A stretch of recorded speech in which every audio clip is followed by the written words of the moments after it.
Logical discrepancies নিয়ে এবার বড়সড় সুখবর দিল নির্বাচন কমিশন। হ্যাঁ বন্ধুরা, এবার থেকে এই সমস্ত ভোটারদের আর যেতে হবে না হিয়ারিংয়ে, অথবা এই সমস্ত ভোটারদের নামে আর হিয়ারিংয়ের নোটিশও ইস্যু করবে না নির্বাচন কমিশন। তার তার পরিবর্তে বিএলও এখন আপনাদের বাড়িতে আরও একবার যাবে এবং যাওয়ার পরে কিছু তথ্য সংগ্রহ করবে। এছাড়া আপনি যে তথ্য আপনি দিচ্ছেন, অর্থাৎ যেই তথ্য ধরুন আপনি দিয়েছেন, অথবা ধরুন এতদিন যত যত হিয়ারিং করেছেন সেই সমস্ত তথ্য তো আপনাদের কিছু একটা দিয়ে এসছেন। তো এবার সেই তথ্য অ্যাকসেপ্ট হয়েছে নাকি হয়নি, বা আপনাদেরকে আর কোনো তথ্য দিতে হবে, এই ব্যাপারে আপনি কি করে জানবেন? কি করে জানবেন যে আপনাদের নাম চূড়ান্ত ভোটার তালিকাতে থাকবে কি থাকবে না? সেই প্রতিটি প্রশ্নের উত্তর এই ভিডিওতে আমি আপনাদের দেওয়ার চেষ্টা করব। সেজন্য ভিডিওটিকে সম্পূর্ণ মনোযোগ সহকারে দেখতে থাকুন।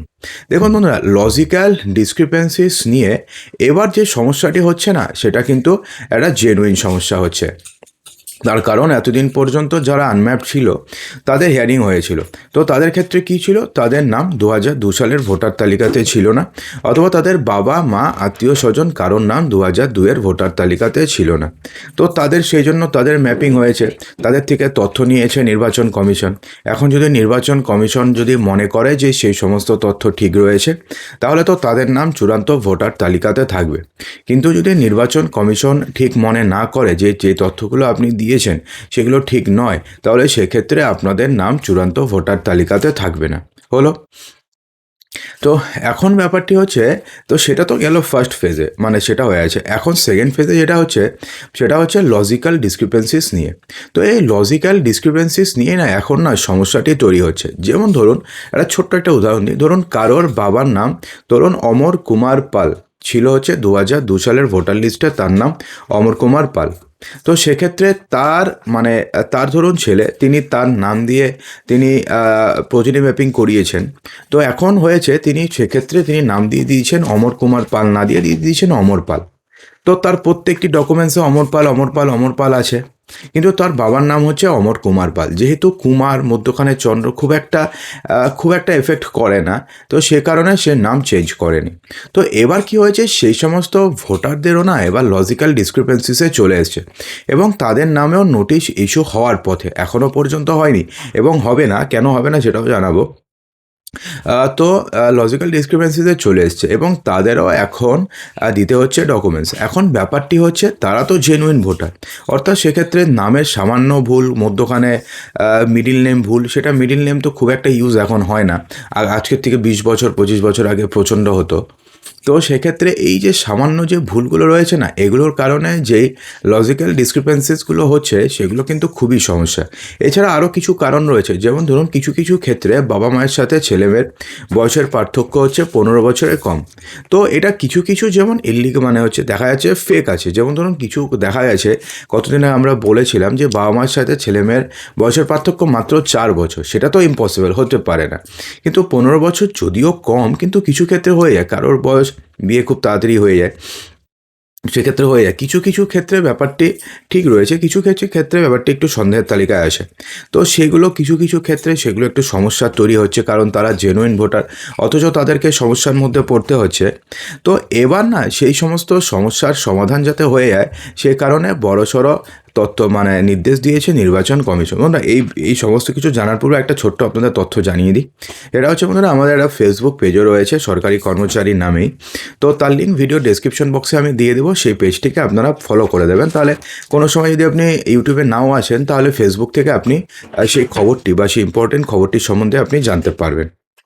দেখুন, এখন বিএলও বলেছে, এখন বিএলওকে নির্দেশ দিয়েছে নির্বাচন কমিশন যে অ্যাপে আপলোড করার আগে সমস্ত তথ্য সার্টিফাই করতে হবে বিএলওদের। লজিক্যাল ডিসক্রিপেন্সি তালিকার তথ্য সংগ্রহ এবং যাচাই করতে হবে বিএলওদের, এবং যাচাই করার পরে সেটা যখন সে অ্যাপে আপলোড করবে, তার আগে সেগুলোকে ভেরিফাইও করতে হবে সেই বিএলওদের।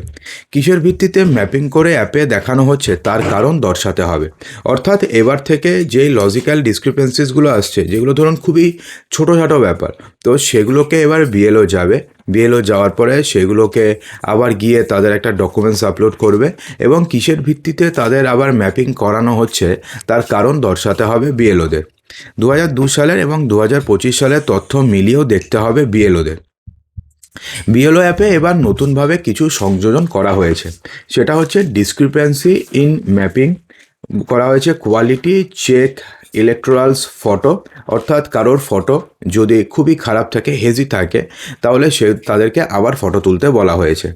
এবং বিএলও ঐক্যমঞ্চ তারা জানাচ্ছেন যে যেহেতু বিএলওদের তরফ থেকে বলা হচ্ছে যে একেবারে 2002 সালের ক্ষেত্রে এরকম কোনো ভোটার থাকে যাদের আনম্যাপ ছিল, ঠিক আছে, কিন্তু কোনো ম্যাপিংয়ের লিঙ্ক যদি পাওয়া যায়, ধরুন 2002 সালের ভোটার লিস্টে আনম্যাপ ছিল, কিন্তু যদি কোনো ম্যাপিংয়ের লিঙ্ক পাওয়া যায়, তাহলে তাদের যে তথ্য এবং তার সঙ্গে সেই ভোটারের 2025-এর তথ্য সব কিছু কিন্তু এবার আপলোড করতে হবে। অর্থাৎ ধরুন কেউ রয়েছেন যাদেরটা আনম্যাপড রয়েছে, কারণটা কি? কারণটা হচ্ছে 2002 সালের ভোটার লিস্টের সাথে বাবা মায়ের মিল খুঁজে পাওয়া যায়নি, কারণ ওই কুমারের গল্প বা ধরুন ওই চন্দ্রর গল্প, তো সে কারণে আনম্যাপড রয়েছে। তো এবার কি করতে হবে, যে কোনো প্রকারের লিঙ্ক যদি খুঁজে পাওয়া যায়, ধরুন খুঁজে পাওয়া গেল যে ওই দুজন ব্যক্তি ধরুন সেম, তো সেক্ষেত্রে এবার কি হলো, লিঙ্ক তাহলে খুঁজে পাওয়া গেল। তো লিঙ্ক খুঁজে পাওয়া যাওয়ার পরে তো তাদের তথ্য এবং সেই ভোটারের সাথে ওই ভোটারে 2025 সালে যে তথ্য রয়েছে, এই দুটোকেই এবার বিএলওদেরকে আপলোড করতে হবে। তাদের এটা নতুন দায়িত্ব দেওয়া হয়েছে। এবং আরও বলা হয়েছে যে বিএলওদের উপর যে নতুন দায়িত্ব চাপানো হচ্ছে, তো এক্ষেত্রে কিন্তু তাদের ক্ষেত্রে আরও নতুন নতুন কাজ তাদের ক্ষেত্রে আরও আরোপ করা হচ্ছে, অর্থাৎ তাদের ক্ষেত্রে আরও নতুন নতুন কাজ দেওয়া হচ্ছে। এবং আরও কিছু কাজ দেওয়া হয়েছে বিএলওদেরকে, যেমন ধরুন কী কাজ, যেমন ধরুন যাদের নাম 2002 সালের ভোটার লিস্টে ছিল না, বা ধরুন 2002 সালের ভোটার লিস্টে ছিল কিন্তু ধরুন কোনো কারণে সফট কপিতে ওঠেনি, অর্থাৎ নির্বাচন কমিশনের যে ডেটাবেস রয়েছে সেখানে কোনো কারণে সেটা আপলোড হয়নি। তো এবার কি হয়েছে, যেহেতু 2002 সালের ভোটার লিস্ট মানে সফট কপি আপলোড হয়নি, তো সেহেতু কী হচ্ছে, তাদের সাথে 2025 সালের লিঙ্ক খুঁজে পাওয়া যাচ্ছে না, কারণ তাদের সঙ্গে যখন লিঙ্ক করতে যাচ্ছে তখন দেখছে তাদের কোনো তথ্য তো 2002 সালে নেই। তো এবার কি হচ্ছে না, সেই সমস্ত ভোটাররা কিন্তু জেনুইন ভোটার, কিন্তু তা সত্ত্বেও তাদেরকে আনম্যাপড হয়ে থাকতে হচ্ছে। তো এবার এই সমস্ত যেই ভোটাররা রয়েছেন তাদের বাড়িতে এবার যাচ্ছেন বিএলও, এবং যাওয়ার পরে তাদের থেকে কোনো একটা তথ্য সংগ্রহ করছেন। ধরুন 2002 সালের যে ভোটার লিস্ট রয়েছে, সেই ভোটার লিস্টে আপনার যেখানে নাম রয়েছে সেই পাতার এক কপি জেরক্স বা সেই পাতার একটা ছবি তুলে যে নির্বাচন কমিশনের বিএলও অ্যাপে আপলোড করে দিচ্ছে। বিএলও অ্যাপে আপলোড করার পরে কি হচ্ছে, সেই তার সঙ্গে একটা ডিক্লারেশন দিচ্ছে, ডিক্লারেশন দেওয়ার পরে সেটা চলে যাচ্ছে ইআরওর কাছে। ইআরওর যদি মনে হচ্ছে যে সমস্ত কিছু ঠিক, তাহলে ইআরও সেটাকে অ্যাপ্রুভ করে দিচ্ছে, আর ইআরওর যদি মনে হয় যে সমস্ত কিছু ঠিক নয়, তাহলে সেটাকে ক্যান্সেল করে দিচ্ছে, সেটা আবার আসছে বিএলওর কাছে, তারপরে তার নামে হিয়ারিং নোটিশ ইস্যু হচ্ছে। এবং কিছু কিছু ক্ষেত্রে এমনটাও হয়েছে যে ইআরও যেগুলোকে অ্যাপ্রুভ করে দিচ্ছে, তো সেগুলো চলে যাচ্ছে ডিইওর কাছে। তো এবার ডিইওরা যদি মনে করেন যে সেই তথ্যে কোনো গরমিল রয়েছে, তাহলে তিনি আবার পাঠিয়ে দিচ্ছেন ইআরওর কাছে, ইআরও আবার পাঠিয়ে দিচ্ছেন বিএলওর কাছে, এবং তার নামে হিয়ারিংয়ের নোটিশ ইস্যু হচ্ছে। তো এটা হচ্ছে পুরো ক্লিয়ার একটা চেইন হচ্ছে, ঠিক আছে। তো এখন যদি আপনি একটা প্রশ্ন করেন যে আমি তো ডকুমেন্টস দিয়েছি, অর্থাৎ ধরুন আপনি আনম্যাপড ছিলেন, আনম্যাপডে তো নর্মালি হিয়ারিং কমপ্লিট হয়ে আছে, তো সেক্ষেত্রে যদি আপনি ডোমিসাইল সার্টিফিকেট দিয়ে থাকেন, তাহলে আপনাদের নামে আরও একবার হিয়ারিংয়ের নোটিশ ইস্যু হওয়ার চান্সেস বেশি। তার কারণ ডোমিসাইল সার্টিফিকেট অ্যাকসেপ্ট হবে না, এমনটা নির্বাচন কমিশন স্পষ্টভাবে বলে দিয়েছে। কারণ যে ডোমিসাইল সার্টিফিকেট বলতে যেটা বোঝায়, এবং নির্বাচন কমিশন যে 13টি ডকুমেন্টস বলেছে, সেক্ষেত্রে রাজ্য সরকার কর্তৃক প্রদত্ত স্থায়ী বাসস্থানের শংসাপত্র, এই দুটোর মধ্যে মিল নেই, অর্থাৎ দুটো আলাদা, এটা নির্বাচন কমিশন বলছে। তো সে কারণে ডোমিসাইল সার্টিফিকেট দিয়ে যদি আপনি ভবিষ্যতে হিয়ারিংয়ে করার কথা ভেবে থাকেন, অথবা যদি আপনি করে থাকেন, তাহলে যদি আপনি সামনে ভেবে থাকেন করবেন, তাহলে সেটা তো অ্যাকসেপ্ট হবেই না। কিন্তু যদি আপনি আগে করে থাকেন, তাহলে পরে কি হবে, তাহলে পরে আপনাদের নামে আরও একবার হিয়ারিংয়ের নোটিশ ইস্যু হতে পারে। তো এখন ব্যাপারটি হচ্ছে, ধরুন আপনি কোনো একটি ডকুমেন্টস দিয়ে আপনি হিয়ারিং করিয়েছেন, হয়েছে, সমস্ত কিছু ঠিকঠাক হয়ে আছে, তো এবার আপনাদের হিয়ারিংয়ের সমস্ত ডকুমেন্টস অ্যাকসেপ্ট হয়েছে নাকি হয়নি, সেটা আপনি কি করে বুঝবেন, অর্থাৎ কীভাবে বুঝবেন যে সমস্ত ডকুমেন্ট অ্যাকসেপ্ট হয়েছে? তো সেটা বোঝার কোনো রাস্তা নেই, ঠিকই শুনেছেন, সেটা বোঝার কোনো রাস্তা নেই। আপনাদের নাম যদি ফাইনাল ভোটার লিস্টে যদি আসে, তাহলে বুঝে গেলেন যে আপনাদের সমস্ত কিছু ঠিক রয়েছে।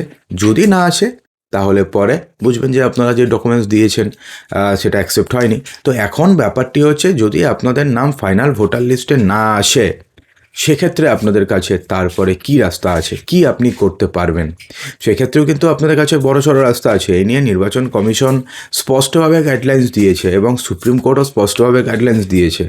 তো কি রয়েছে সেই সম্পর্কে যদি আপনি জানতে চান তাহলে কমেন্ট বক্সে জানাবেন, সেটা নিয়ে আমি একটা ভিডিও করব। এই ভিডিওতে করলে বেকার ভিডিওতে 20 মিনিটের হয়ে যাবে এবং আপনারাও দেখতে চাইবেন না।